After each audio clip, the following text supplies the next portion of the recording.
This is Bruce from Deodium, and you are listening to Dan Chan Show.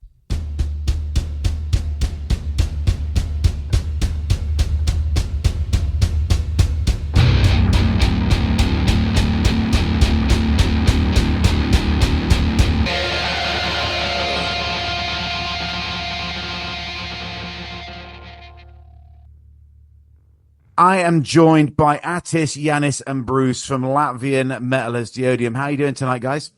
Doing great. Doing great. Sipping beer. Now, I was in Riga for the first time. Are you in Riga now? Is that where you are? Yeah, that's right. So I was in Riga back in April, and I have to say it's a fantastic city and an absolute party place. I would suggest anyone, any of my listeners, if you're having a stag do or a hen do, or you want to go for a party weekend, Riga is one of the greatest cities to go and do that. Do you agree? Yeah, why not? Why not? It's just for it's regular. No, yes, for us it's regular, but Riga is fun. So we agree. Come visit, see some metal shows, see some underground stuff. Exactly. It's such a party place. So first off, if you don't mind, because you're new to most of my listeners and new to me-ish, tell me about the band, some history, and how you all got together. Actually, it was kind of a funny story. At that time, I went to school, and there was this other mate I went with, and he just one day came up to me, "Hey, do you want to start to play guitar?" And I was like, "No, I just can't just start to play guitar." So, long story short, I did start to play the guitar, and then I came up to my brother, "Hey, do you want to start also play guitar, or you want the bass or the guitar?" And yeah, we are two brothers, Yanis and Atis, yeah. And then we went about 60 meters diagonally from the house we lived to his house, to Bruce's house. "Hey, do you want to start playing drums?" And technically, we were sort of a band blueprint before we even had enough instruments to make a band. But yeah, that's how we started, kind of randomly, and we went from there. And 2 years later was the first show we played. So yeah, we started with this idea, and then we got together with Janis' classmate Martins, and later another Martins. And in that way we formed like a full band with the bass player and a vocalist. So yes, we started from there, and then just regular stuff, doing covers at the beginning, lots of rehearsals, trying to get our first show, and so on. So what year was that? It was many years ago, wasn't it? When you first released, was it 2012 or 2013? Yeah.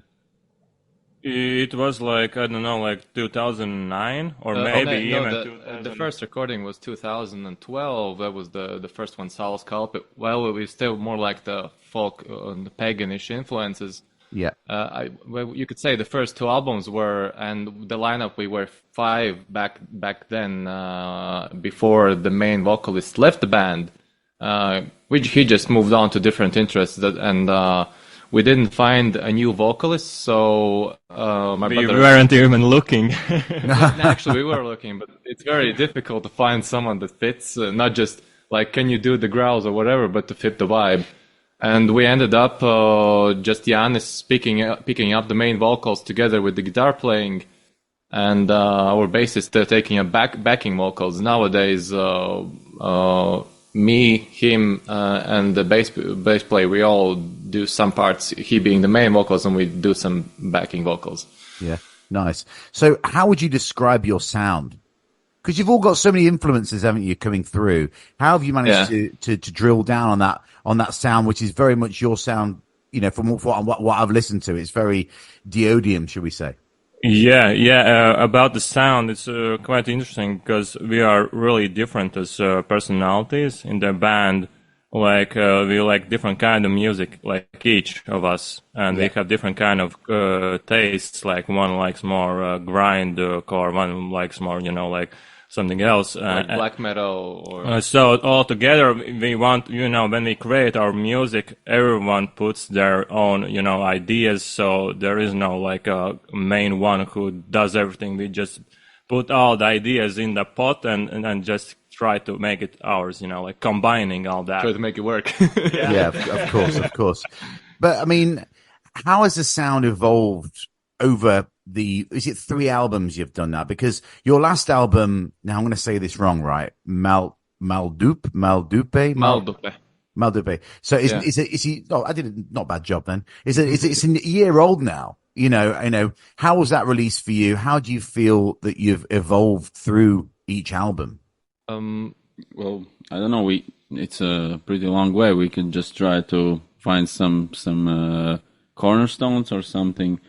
For example, as Atis already mentioned, one of the cornerstones might be the departure of our first vocalist. So it kind of makes a little gap between first 2 albums and the last 2, because we had to like rearrange our parts. Yanis took the vocals. First changed the vocal sound changed because our first vocalist did like very deep those low growls, and Yanis went a bit another way. During the time of the 3rd album, I was playing in this another black metal band where I first kind of learned blast beats. So that has that has come into our music. It has influence, For sure. Now, Yanis, how easy was it for you to switch to vocals? Was that something you could do naturally, or did you have to find it in you? Well, it was quite easy. It wasn't that hard as I thought, because I was already doing a lot of back vocals with the previous vocalist together. Like I was doing a lot of singing and playing guitar, so it wasn't like starting from scratch, and I already had done that before. And I actually quite enjoyed it. One thing I would actually like to add is the previous 2 albums, the first 2 albums, Salskalp and Grēks var brīvi, since it was made by a vocalist that didn't play any other instrument, just did the vocals, they were more saturated with lots of words. Yeah. And the one way how, at least lyrically or from the vocal side, is changed, it's more emphasis on rhythm and less words. And I think that was probably for the good. And the second thing, I think what was changed, in the first 2 albums, you could say the songs are more like A, B, A, B, C, A, B, A, B, more predictable. Yeah. And in the Gaismoks and Maldupe, the songs are more like unpredictable, you could say. There are some parts, the song starts in one way, it ends in a completely different way, it doesn't come back to the initial idea. Yeah. There are some songs where it does return occasionally, like A, B, and then it changes the structure. Well, basically what he is saying, first 2 albums are like we were really young, and the second 2 albums we are like more mature, knowing what we 30s, want. Yeah. Closer to our 30s, because the second we released in 2014, and the Gaismoks will release 7 years later, so... 7 years when you go from 22 to 29 is... Of course. A lot of things change. You have a different perception on problems, for example. Absolutely. Now, obviously, the last album is a year old this month, actually. So can I assume that you're working on new music already? But I know as musicians, as soon as you finish one album, you're already working on the next album anyway. So how far down the line are you with new music? I would say like we are halfway there. We have like bunch of stuff already done. Some are like almost done, but it's still a work in progress. We don't know yet how will we record it all. Maybe we'll try to record ourselves, that, to get this authentic sound that is ours, because we have noticed that a lot of newer stuff gets really presetted, you could say. Sounding similar. But I don't want to sound pretentious about saying, we're doing authentics, because it's not like anyone goes out there and says, I want to do this as pretentious and formulaic as possible. But we probably will try to record it ourselves and outsource the mixing part, because that's an art form in itself. How do you approach the songwriting process? Because obviously, Bruce, how is it having brothers in the band that can always be working on things like a family, and how does that work with everything, with the writing process and everything? I don't know. So far, it works surprisingly. I think good. You know, I maybe the brothers can comment on the brotherhood themselves, but as I want to know it, what your opinion is, having brothers in the band as well. You know, I mean, just on the offside, did they like what we say in English, bicker? Do they argue? Do they get on really well? Is it good to have brothers in the band? I think that the way might go somewhere in between. You know, it's not like their spirits are together in the air and they finish each other's sentences, but we don't have. But we, I mean, finish each other's riffs. Yeah. But in the same time, they get along very well, and as we have two guitars, we are some kind of layering the riffs, the rhythm parts with the lead parts, and everyone has a chance to expose themselves. But we are like trying to be very democratic. Yeah. Yes, and like to, you know, it's the main goal for everyone is to get the good sound all together. So the drums, the bass, the both guitars, so we don't disturb each other, but we can like working for the common good. I understand. So what is your usual go-to lyrical themes? You know, what do you like to write about, and who takes care of the writing? Well, me and Bruce, like Jans and Bruce, we are writing most of the time, lyrics and yeah, mostly the lyrics are about like inner world of human mind, but it's like we don't have one theme. It's like basically we just if we view like in our lives something that could be, you know, expressed with lyrics. We just, you know, it's like from a personal view, and maybe Bruce can comment. Yes, we I don't know, is it original or nothing? We don't have like the death metal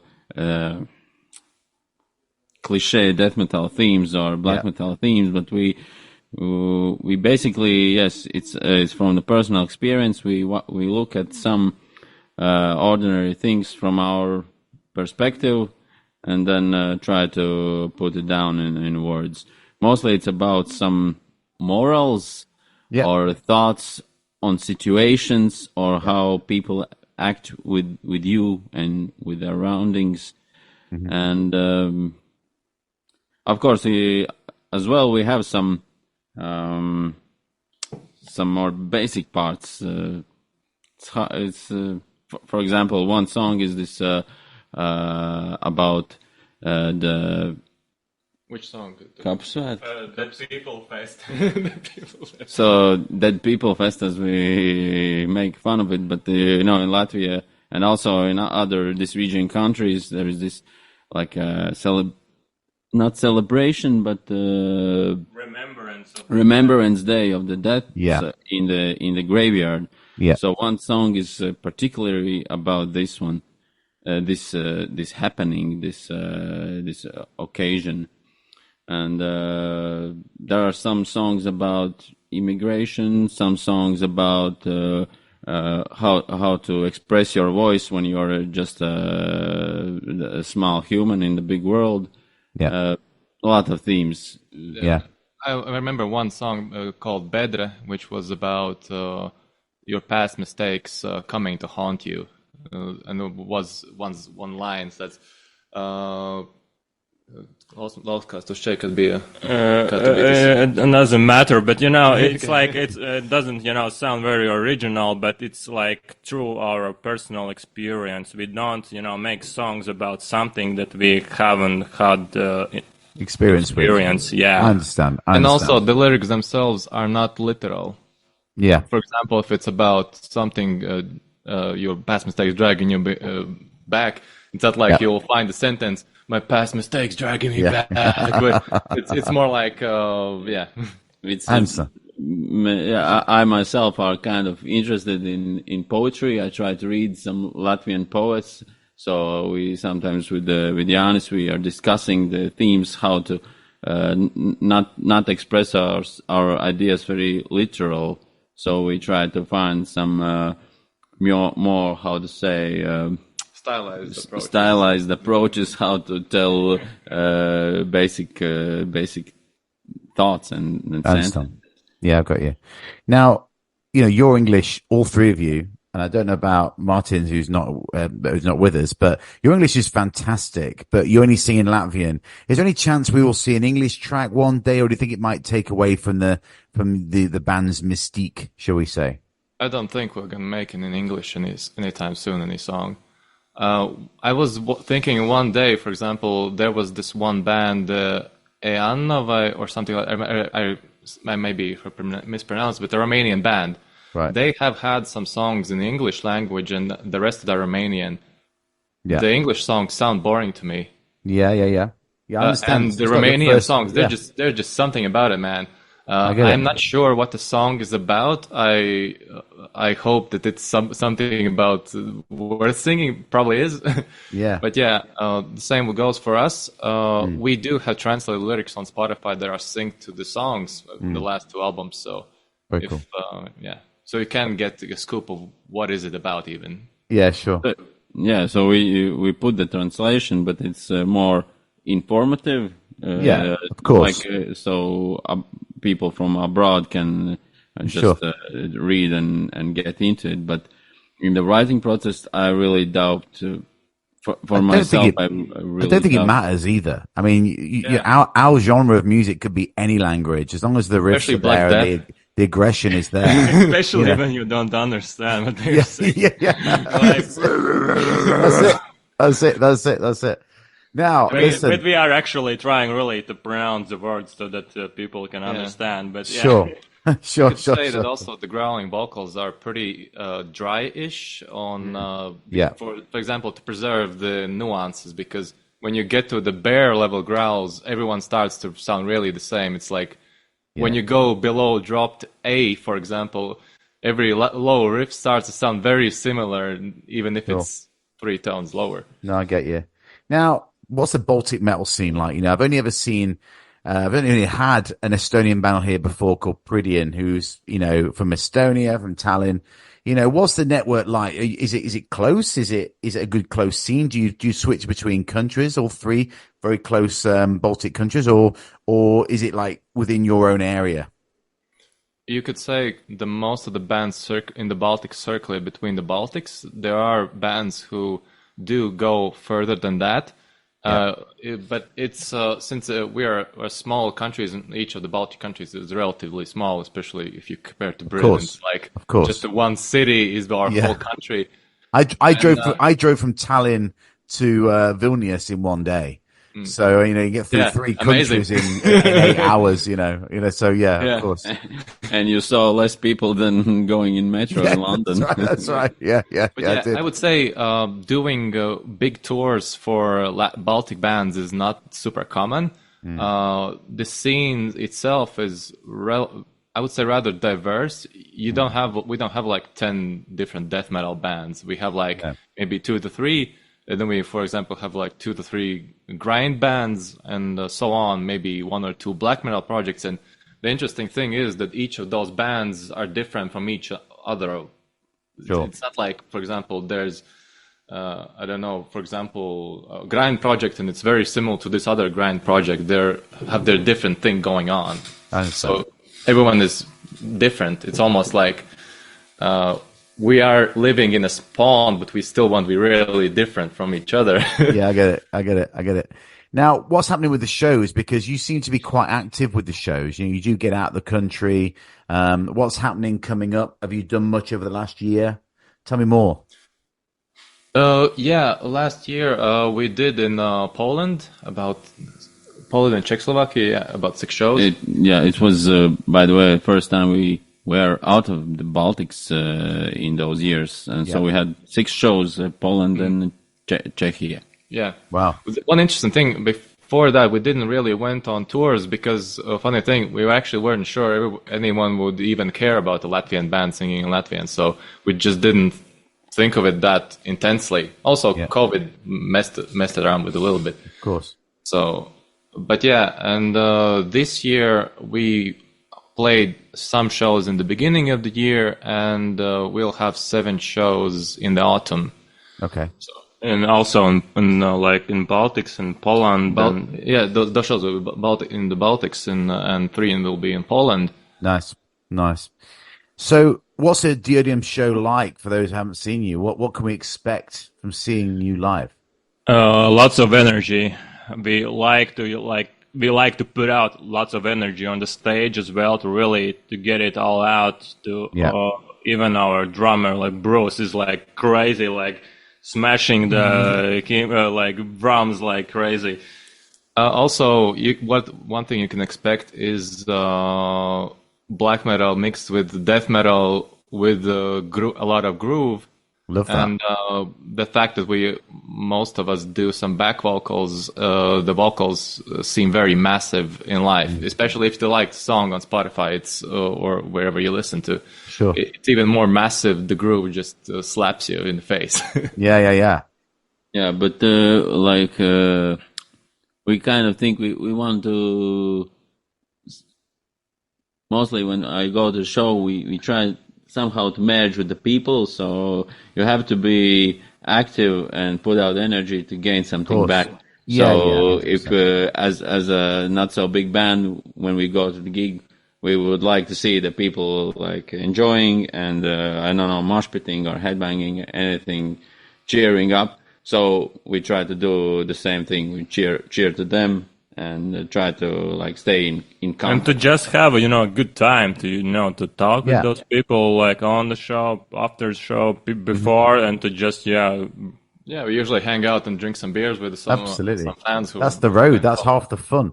So what do you prefer? Do you prefer the studio, the recording, the writing process of being a musician, or do you prefer the sweat, the stage, the long days, the lights hitting your face? Do you prefer it live? What do you prefer? I would say the studio time seems like you're in the room for the exam. Yeah, true. Yeah. We like sweating. Yeah, we like working hard and just. I like that you mentioned the sweating. Is the quote from Lars Ulrich comes to mind when he told they were Metallica early days. They were rehearsing in this dungeon place and just turning up the heat. And he says, like, I don't know what's about it, but it's something about that sweating. Yeah, man. Bruce. Like you are really doing something good. Yeah. Bruce, I'm a drummer. I'm a drummer as well, mate. I know exactly what you go through, or what we go through as drummers. I know that. So, what countries would you like to? Sorry, go on, Bruce. Go on. Finish off. Go on. I just one thing about the comparison between the studio and the live.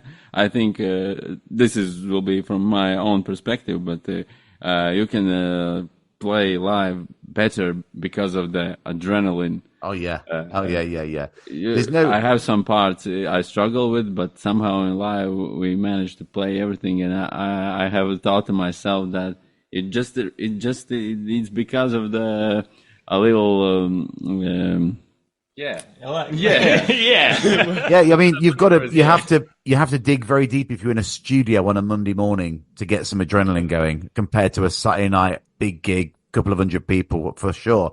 Now, with that in mind, where would you like to play? What countries would you like to play in? Where would you like to play that you've not played, and why? Well, the countries we haven't played in is very long. This list is very long. Yeah, of course. We could start with festivals. We would like really to play in an Obscene Extreme festival. Yeah. Like Kilkim Žaiba, that is in Lithuania, and a bunch of other festivals that are in Poland. It's like, because in Poland there's like huge scene with so many things going on, and just. Okay, go bigger, guys. You've played Poland. Go bigger. Where would you like to go to? I would think it would be really cool, for example, play Tokyo just because. Yeah, of course. Yeah, of course. Just because, for the laws. Yeah, of course. Okay, so we can put up a story. What are we doing here? It would be really cool also to play in Iceland. I don't know how many people would go to show, but just Iceland. It's a cool scene there. It's a good scene in Iceland, actually. Now, or Ireland to visit Latvians. Can we have expats? Can you give me a band each who you would ideally love to tour with. Give me a realistic. Don't say, let's not go Metallica, right? Let's go a band that you feel that you could tour with. You know, someone that's there, but you feel like you could be on tour with. Who would it be? Of course, Metallica is very super huge, but it's a tough one. I mean, I would be just floored if I could for Satyricon, such an awesome band. My favorite band. Really like them. Sure. Of course, I really like Behemoth, but it's very unlikely. Okay, we're not that black metal. Atis, you've had your time, man. You said Satyricon. Pass it on. Oh, I have to think. Pass it there. Bruce. Well, this is a really tough question. I don't know. Maybe. Okay. I have a good band. Our bass player Martin showed me this band, which is called Sword Wielder. Right. If we're talking realistically here. Yeah. So I think Satyricon is not realistic. Satyricon is realistic, totally realistic. Why not? Okay, but this band Sword Wielder seems like pretty realistic thing to happen if our ways crosses, and I really somehow dig their music. It's not death, it's not black, it's something as we thought.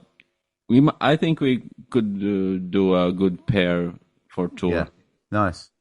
I thought of two bands. We actually were thinking of making like few shows together, like from Estonia, Talbot, and from Lithuania, Luktus. Yeah, these two bands that I look forward to play with. So what's on the band's bucket list? What would you love to achieve? I know we mentioned recording before, and as we are in the process of writing the next album, I think one of the things would be to make the recording in our own new original way, as we haven't done before. Okay. I think nothing that big thing to be on bucket list, but I think it's. I see us learning a lot in the process, and I think it would be really for the good for us and for the band, for the sound of our next album, which maybe opens the door for next gigs or festivals or anything. I don't know. Of course. Atis or Yanis? For me, I would say a realistic.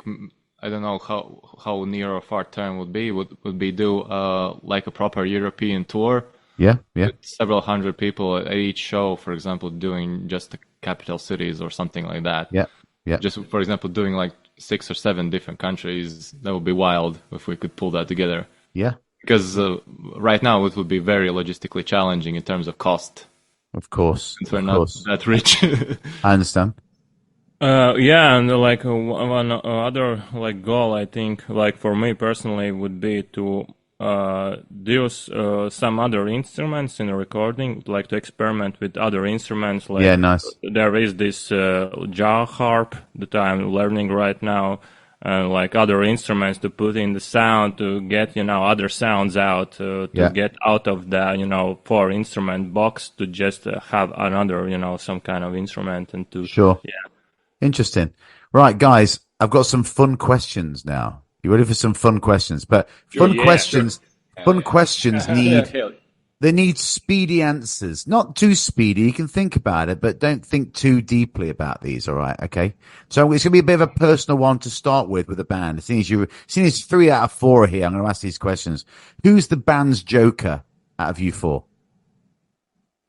Bruce. Everyone's pointing to Bruce. Everyone's pointing at me. Why? Why Bruce?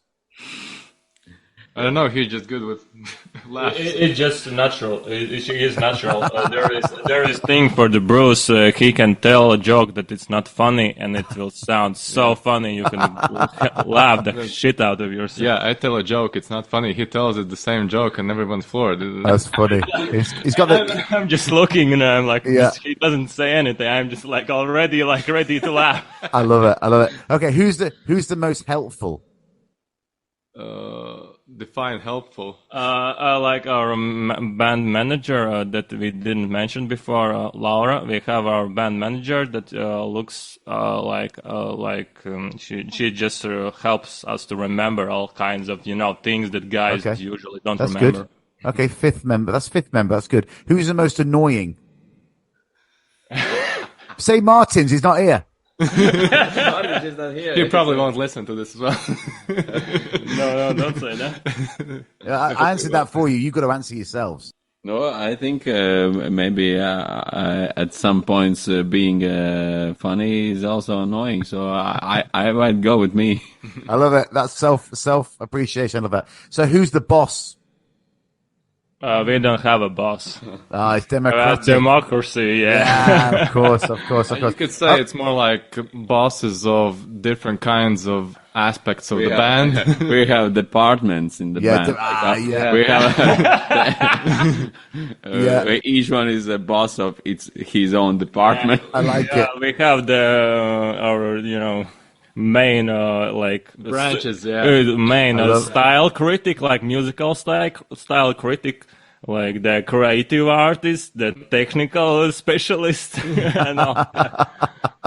So here we go. Carry on. This is going to be quick now.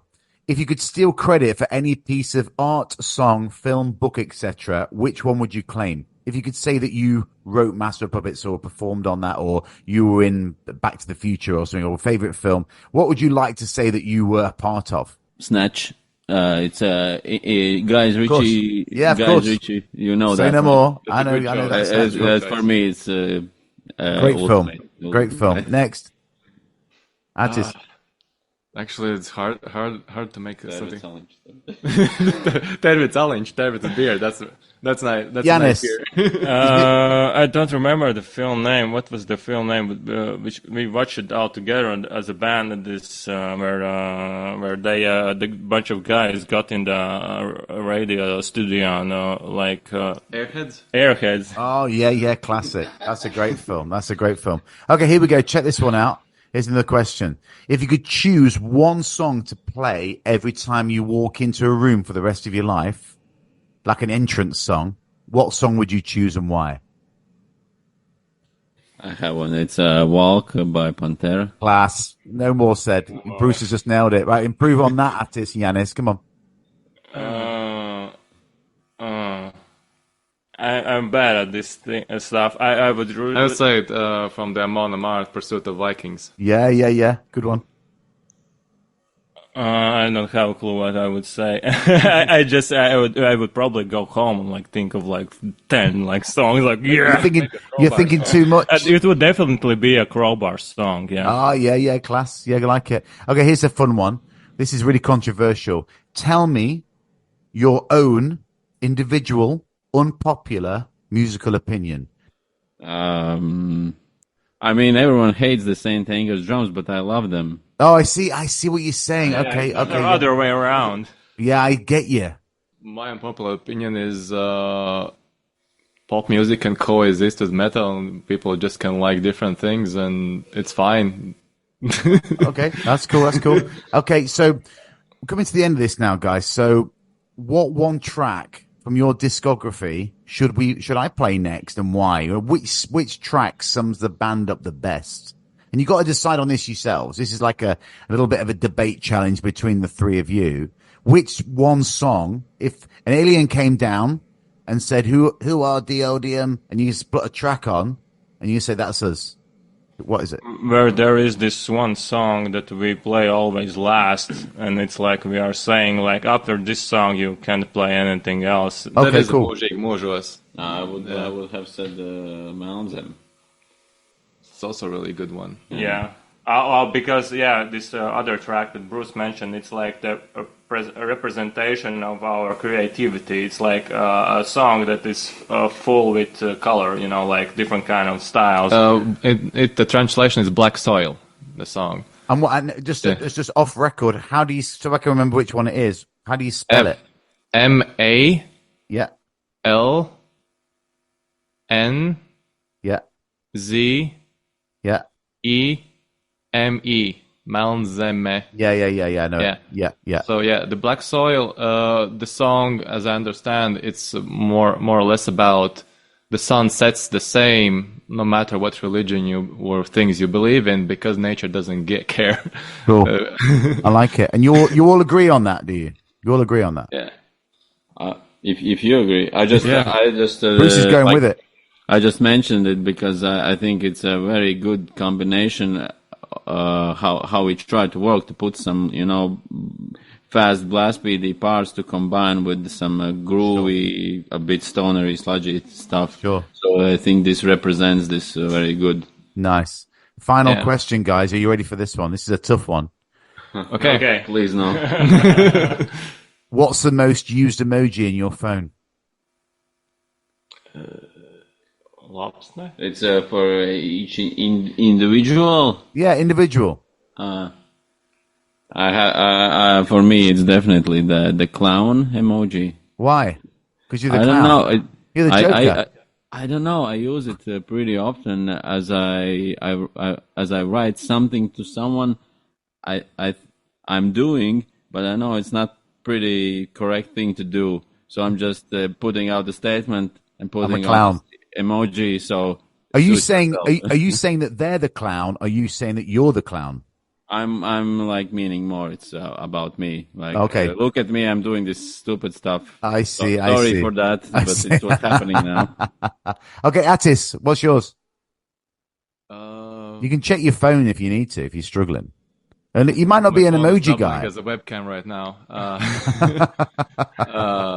Maybe you can answer. Mine is definitely flame. Oh, flame metal. Yeah, it's just like, I know, whenever I'm passionate with something, just, flame. Like it. Yeah, always 3. Actually, I think I just, in the group chat, I probably just use thumbs up more.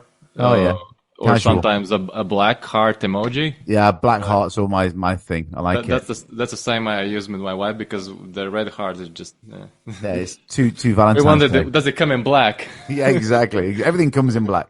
Listen, guys, thank you so much for joining me on the show tonight. I'm going to keep an eye on your progress. Please send me new tracks through as soon as you get them out. I'm looking forward to seeing you on the road, and I'm really looking forward to seeing your progress outside of the Baltics and Czech and Poland. We need to get you everywhere else. All right. Well, thanks for the good words. It was nice chat. It's really nice. Thank you, man. Actually, first time talking to anyone outside the Baltics. Yeah.